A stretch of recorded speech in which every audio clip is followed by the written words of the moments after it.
welcome back. Today we're looking at 5 Chinese luxury cars that aren't trying to copy the West. They're building something entirely their own. Let's begin with a brand that represents the new generation of Chinese automakers. Zeekr. The Zeekr 001 doesn't fit into a clean category. It's not a sedan. It's not an SUV. It's best described as a luxury electric shooting brake, a body style that blends performance, practicality, and design confidence. And honestly, that in-between identity is part of its appeal. This car isn't trying to follow trends. It's quietly doing its own thing and doing it well. Open the door. And the first impression is balance. The cabin doesn't overwhelm you with unnecessary design drama. Instead, it focuses on clarity and comfort. A large central touchscreen anchors the dashboard.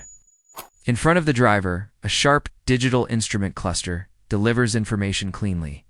The interface feels modern but restrained, not flashy for the sake of it. Materials feel solid. Panels align properly. Buttons and touch points feel intentional. This interior doesn't try to impress you instantly. It earns appreciation over time, and that's a hallmark of mature design. Rear seat space is generous, and overall cabin noise is well controlled, especially at highway speeds. Now, let's talk performance and range with realism. On China's CLTC test cycle, some Zeekr 001 variants claim up to 1,000 kilometers of range. Yes, CLTC numbers are optimistic. In real-world driving, the actual range will be lower. But even after adjustment, the Zeekr 001 remains extremely competitive in its segment. Dual-dash motor configurations provide strong acceleration without drama. Power delivery is smooth. High-speed stability is excellent. This isn't a car designed to feel aggressive. It's designed to feel confident, and that confidence shows. With pricing starting around $45,000 to $50,000 in China, the Zeekr 001 sits in a very interesting position at this level. Buyers usually expect clear compromises. Here, those compromises are surprisingly minimal. The Zeekr 001 isn't trying to challenge anyone directly, simply offering a premium experience that forces buyers to rethink value. At number 4, HiPhi Z. Now let's shift the tone completely. If Zeekr represents calm confidence, HiPhi Z represents fearless creativity. HiPhi approached car design with a bold question. What if we stop worrying about what a car is supposed to look like? The result is something that feels closer to a concept car than a production vehicle. Sharp angles, active lighting panels, dramatic unconventional door mechanisms. You will notice it immediately, and that's the point. Inside, the HiPhi Z feels like a digital environment rather than a traditional cabin. The steering wheel design breaks convention. Screens dominate the space, not just in size, but in function. Some displays actually move and reposition depending on driving mode. This isn't minimalism. This is immersion. The learning curve is real. But once familiar, the experience feels futuristic and intentional. This interior isn't trying to be comfortable in a traditional sense. It's trying to be memorable. HiPhi focused heavily on technology, advanced driver assistance systems, large sensor arrays, high-performance onboard computing. Performance is strong with 0 to 60 miles per hour times. Under 4 seconds depending on configuration, but the real story isn't acceleration. The HiPhi Z is about how everything works together, software, hardware, and design, as one system. Yes, long-term reliability and software polish remain open questions.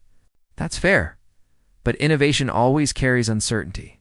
The HiPhi Z isn't trying to replace established luxury brands, it's carving out its own lane. It's for buyers who want something different, and in a market where many cars feel increasingly similar, that difference matters. At number 3, BYD Yangwang U7. Now the conversation becomes very serious. BYD is not a newcomer. It's one of the largest EV manufacturers in the world. What sets BYD apart is vertical integration. They design and build their own batteries, motors, power electronics, and software. The Yangwang U7 is BYD's flagship, a statement of capability rather than ambition. Inside, focus shifts clearly toward luxury.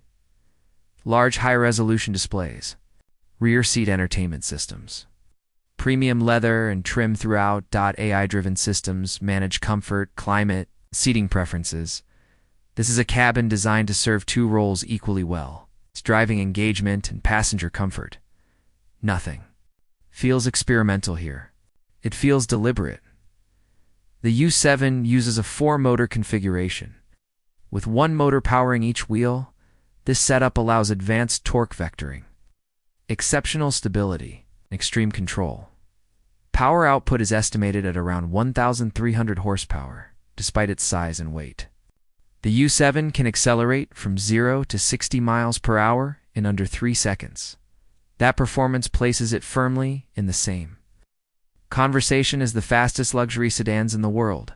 Expected pricing around $130,000 to $140,000 puts the U7 in premium territory. But when compared with European alternatives offering similar performance and technology, the value proposition becomes clear. The Yangwang U7 proves something important. China is no longer competing only on price, it's competing on engineering. At number 2, Hongqi E-HS9. Now let's talk about presence. Hongqi is a brand with deep historical and political significance in China. The EHS9 reflects that heritage clearly. This is not a sporty SUV. It's a commanding one. Everything about its design emphasizes authority and status. Inside, luxury is the priority. Multiple screens span the dashboard. Rear passengers enjoy dedicated controls. Materials feel rich and substantial. Captain seat configurations reinforce the executive focus. This is a space designed for calm, quiet travel. Dual electric motors produce over 550 horsepower. Acceleration is smooth rather than aggressive. The focus is comfort, not excitement. Range is respectable for a vehicle of this size. It's measured under CLTC standards, with pricing around $70,000 to $80,000. The EHS9 offers size, comfort, and presence at a competitive level. Hongqi understands its audience and delivers exactly what they expect. At number 1, Huawei AITO M9, and now it's the most disruptive entry. Because this isn't just an automaker, it's Huawei. The AITO M9 feels like what happens when a technology company applies smartphone-level thinking to a vehicle platform. Inside, everything feels intentional. Ultra-higher resolution screens, advanced head-up display, highly responsive. User interfaces. Seating is designed for comfort across long journeys. The cabin feels calm, refined, and technologically confident. The M9 is available as a pure EV or as a range-extended EV. Claimed range exceeds 500 miles on the CLTC cycle? Yes, optimistic, but still impressive. Advanced driver assistance and powerful onboard computing define how this vehicle behaves. At around $80,000, the AITO M9 challenges luxury SUVs that cost significantly more. Huawei didn't build a car to follow tradition. They built a platform on wheels and wrapped it in premium design. Are there valid concerns around long-term reliability and global standards? Absolutely. But ignoring what's happening here would be a mistake.